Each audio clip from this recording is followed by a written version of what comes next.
Good day everyone. We are assigned to tackle about the political parties in the Philippines. Political parties in the Philippines are of diverse ideologies and are plentiful in a number. Most of these parties do not have actual grassroots membership among ordinary voters, but rather that of political figures and leadership. What is a political party? Political party is a group of people that is organized for the purpose of winning a government power by electoral or other means. Voluntary association of individuals who advocate certain principles or policies as superior to all others for the general conduct of government and which nominates and supports certain of its leaders as electoral candidates. Characteristics of a political party: has an organized structure with lines of authority and power distribution, seek to attract popular support in the form of votes, seek political power directly through electoral method, prepared to support a candidate and fight for victory in election to gain power. Party membership. Party membership means formal attachment to a political party, usually involving the assumption of obligation to the party and receiving privileges from the party. We have 7 here. First is for patronage. Second, to get special treatment from the government. Third, to enhance their own career. Fourth, economic benefit. Fifth, personal gratification. Six, to have and to use an influence on others. And last is ideological fulfillment. Party membership rules usually require a person to apply formally for membership, and a party official can accept or reject the application. True, in fact, they are usually accepted. The person must at least pay annual dues and sometimes take an oath to support the party's principles and candidates. The function of political parties. Leadership recruitment. The political party is still likely to be a structure that identifies potential leaders, brings them to public attention, and secures them the support necessary for taking public office. Coordinate policy across different branches of government. Mobilize voters. Gets out the vote drives. President, Congress, local party cooperation to win election. Leaders stress party loyalty to propose policies. Provide accountability, an intended side effect used by voters to hold elected officials accountable. Nominate candidates by most common method today. Contest election, wage war in the general election. Form governments, organize along party lines. Principal activities of parties. So the first one is selecting candidates. Parties virtually monopolize nomination which give them tremendous power to shape governments and policies. So it means political parties have a significant influence in the selection of candidates for a public office, which give them the power to shape governments and policies. Election campaigning.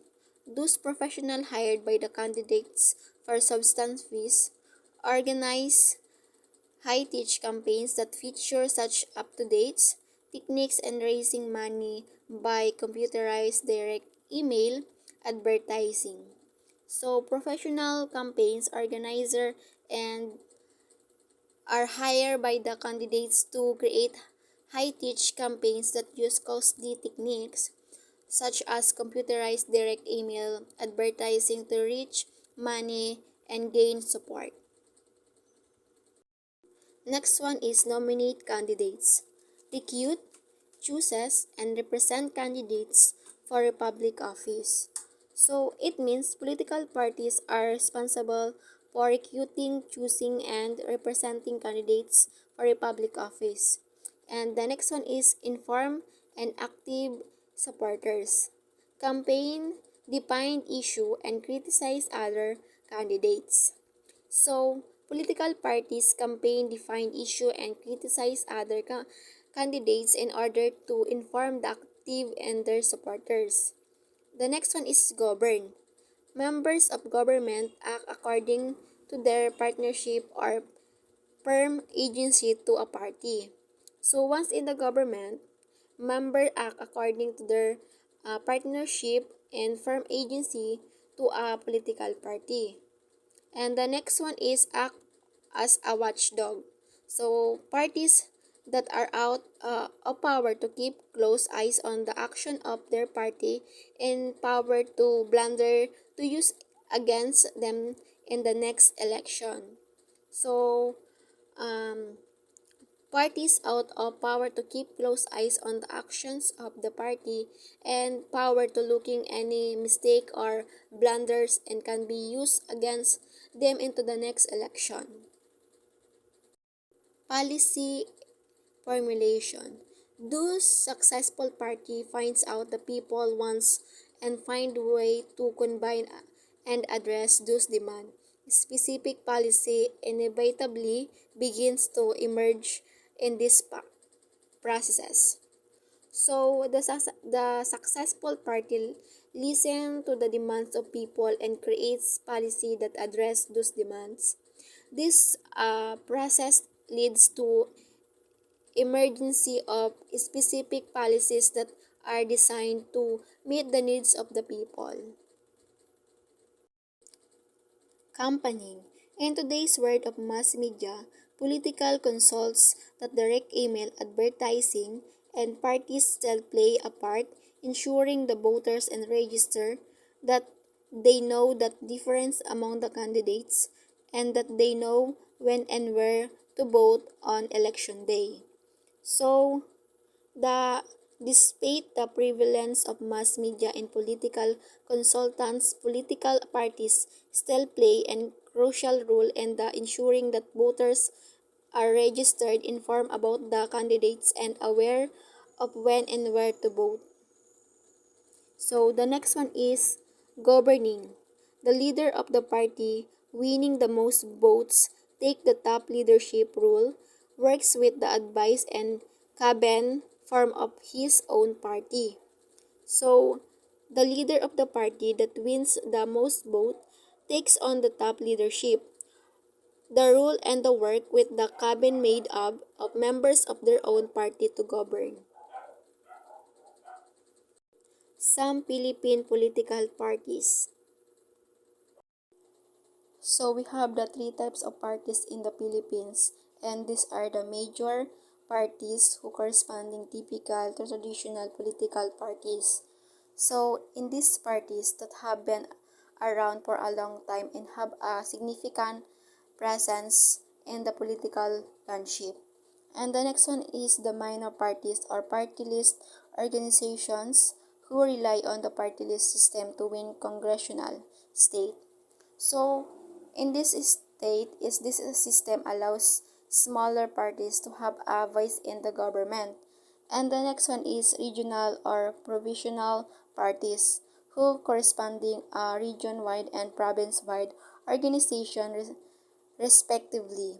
So in parties, these parties focus on issues that are specific to their region and work to represent the interests of their constituent. Minority: a group of people who have significantly less control or power over their lives than members of a dominant or majority group. The dynamics of majority or minority relationship lead to the emergence of a range of minority issues which provide challenges and opportunities for states and social life as a whole. Such issues in all spheres of life are identified and articulated both by minorities and by states seeking to manage diverse societies. Within this wider context of minority issues, the normative framework provided by the majority right should be understood as a necessary element to ensure integrated societies and to promote social inclusion and cohesion. Respect for minority rights assists in achieving stable and prosperous societies in which human rights development and security are achieved by all and shared by all. The Nacionalista Party is the oldest political party in both the Philippines and the Southeast Asia in general.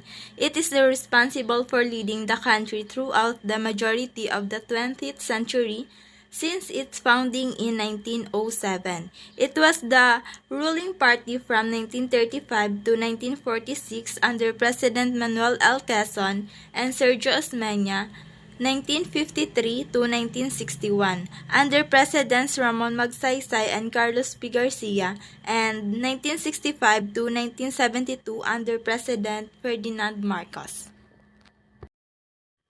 Liberal Party, Partido Liberal ng Pilipinas. The Liberal Party remains the second oldest active political party in the Philippines after the Nacionalista Party, the oldest continually active party. The Liberal Party served as the governing party for Philippine presidents Manuel Rojas, Elpidio Quirino, Diosdado Macapagal, and Benigno Aquino III. The Liberal Party was the political party of the immediate past Vice President of the Philippines. In the 2019 midterm election, the party remained the primary opposition party of the Philippines, holding 3 seats in the Senate. The Liberal Party was the largest party outside of the Rodrigo Duterte's supermajority, holding 18 seats in the House of Representatives after 2019. In local government, the party held 2 provincial governorship, the 5 vice governorship. The general election of 2020, however, was a setback of the party, which lost both the presidency and vice presidency, as well as of its seats in the Senate, and saw its representation in the House of Representatives reduced. Puwersa ng Masang Pilipino. Formerly Partido ng Masang Pilipino, Party of the Filipino Masses, is a populist political party in the Philippines. It is the political party of former Philippine President Joseph E. Estrada. In the May 1998 presidential election, it aligned itself with the other political parties to form the Laban ng Makabayang Masang Pilipino, a struggle of the patriotic Filipino masses. Lakas Christian Muslim Democrats, People Power Christian Muslim Democrats, popularly known as Lakas, was political party in the Philippines. Its ideology and that is of resourcer of heavily influenced by Christian and Islamic democracy.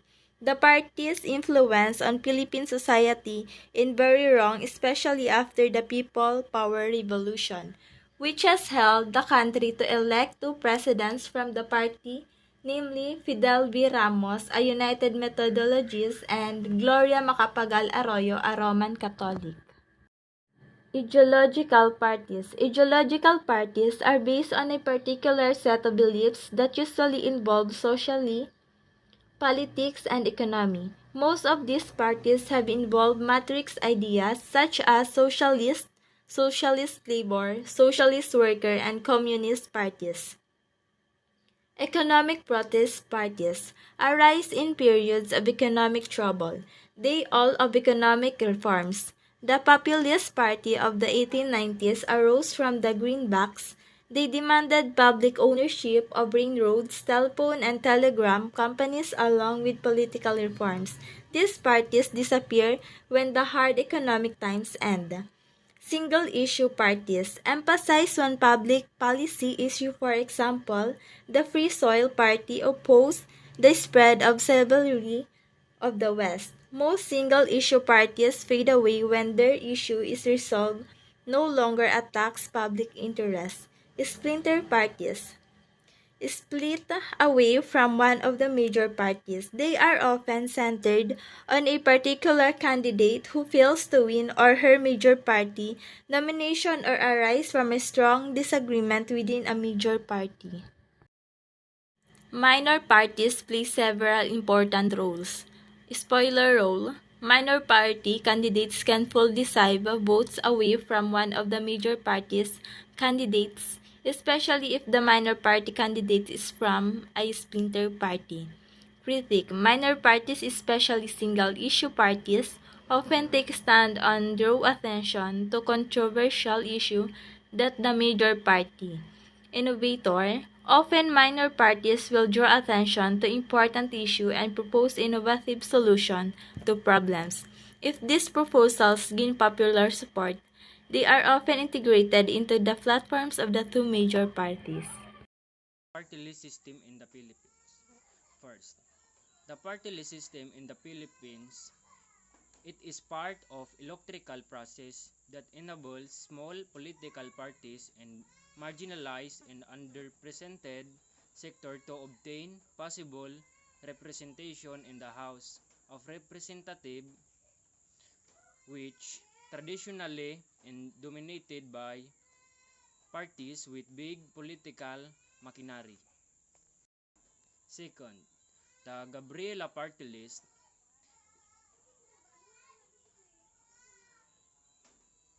The Gabriela Party List Woman Party General Assembly, binding women for reform in, in integrity, equality, leadership, and action, or simply Gabriela is a progressive Filipino political party and advocate for women issues and representative Filipino woman the House of Representatives. Anak Pawis Party. So this is the third party list in the Philippines. The party list in is the electrical wings of the radical trade union movement, Kilusang Mayo Ono, and the peasant group Kilusang Mambubukid ng Pilipinas. This is the picture of the kind of party system. The one-party system, second, the two-party system, and third, the multi-party system.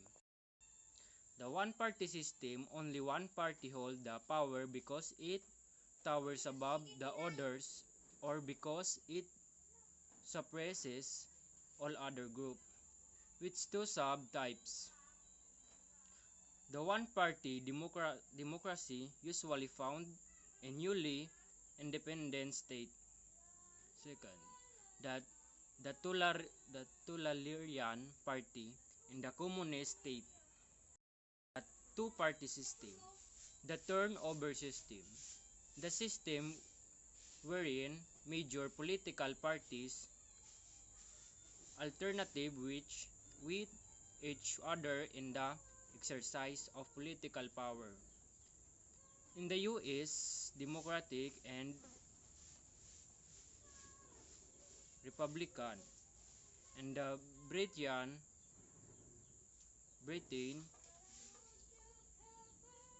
Conservative and Labour parties. This is the advantage and disadvantage. So, first advantage. Ensure simplicity and stability in the change of government. Second, losing party act as loyal opposition to force the party on power. And the third, assures a measure of political unity. Allow a free interplay of opposing force. This is the advantage. May decline into a monotonous political game wherein politicians yield to corruption and patronage of each other. The multi-party system. More than two political parties fight in an election. No single party gets in the majority control of power. Leads to collision of parties to secure a governing control of the government. Transfer the consensus building on the floor of the Congress or the inner of chamber of government itself. Right, left, center. So, the multi-party system. This is political system which multiple parties across the political spectrum run for national elections and all have the capacity to gain the control of the government offices separately or in coalition.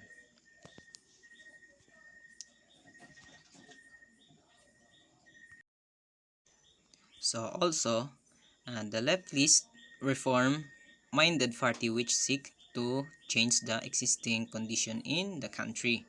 The right list, conservative group which seek to maintain the status quo in the country. The center party has adopted policies which are mixture of both the left and right tendencies. Okay, now punta naman tayo sa advantages and disadvantages. So, in advantages, may more honestly represent the various shades of political opinions, may bring out more truly democratic measures. And so, this is referred to the democratic movement. This is freedom to provide choice to vote, express political perspective, and giving opportunities to a variety of interest and opinion to enjoy the political representation. So, sa disadvantages naman, occasional stability and inaction. So, it's make for unstable government because of ideological differences, unhealthy competition among the different political parties, and these parties compete with each other to gain political power in order to implement their own manifesto programs. So, yun ang nagiging disadvantage. So, next, party organization. It is an organization that involves itself in the political process, including political parties, non-governmental organization, and special interest advocacy groups. A group of individuals organized to advance an ideology, vision, or program with an intention to influence the government through participation in election. So, yun ang pag-organize ng support of the individuals to the party. So, dito naman sa party organization, why do the major parties have a decentralized structure? What does the national party machinery and the local party machinery operate?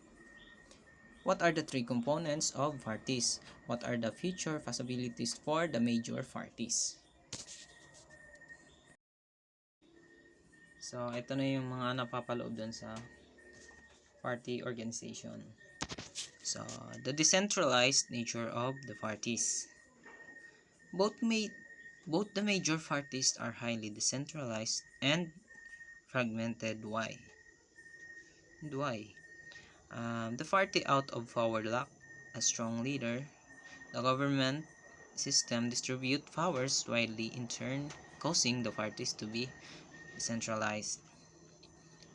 The nominating process give way party members against the another because only one person can choose him to be party's presidential candidate.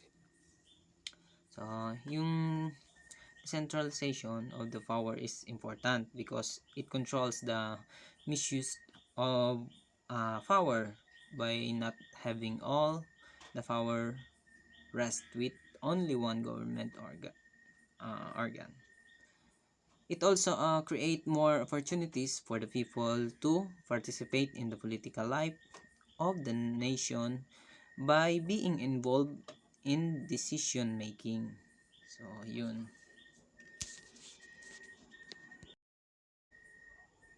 So, let's move to the national party machinery. Another belongs to the operational ng parties. So, the number one is yung the National Convention.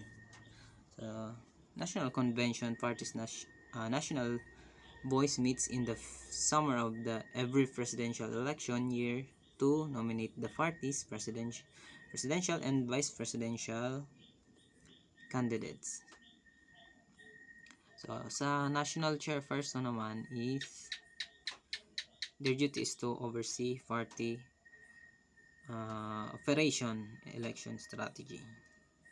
So, dito sa the congressional campaign committees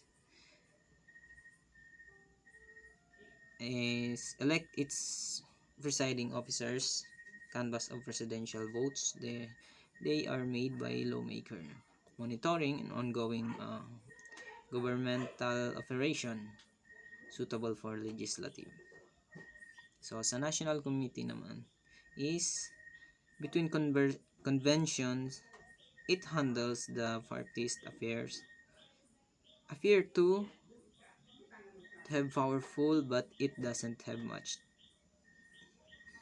Most of their work centers on staging the party's national convention every 4 years. So, another one dito sa three components of the party. So, yung component niya is the party organization. So, those who run and control the party machinery. So, this formal structure of the political party and its members and any responsible for coordinating party behavior and supporting party candidates. So, next, the party in the electorate. Those who always vote for party candidates. So, yun yung lagi nakasupport, and then for their candidates. The party in the government. Third, those who hold office in the government. So, dito naman is constitute the organized party who serve in the office, such as a member of the Democratic or Republican parties in Congress. So, yung nasa Congress na sinusupport nila, they are called the party government. Thank you.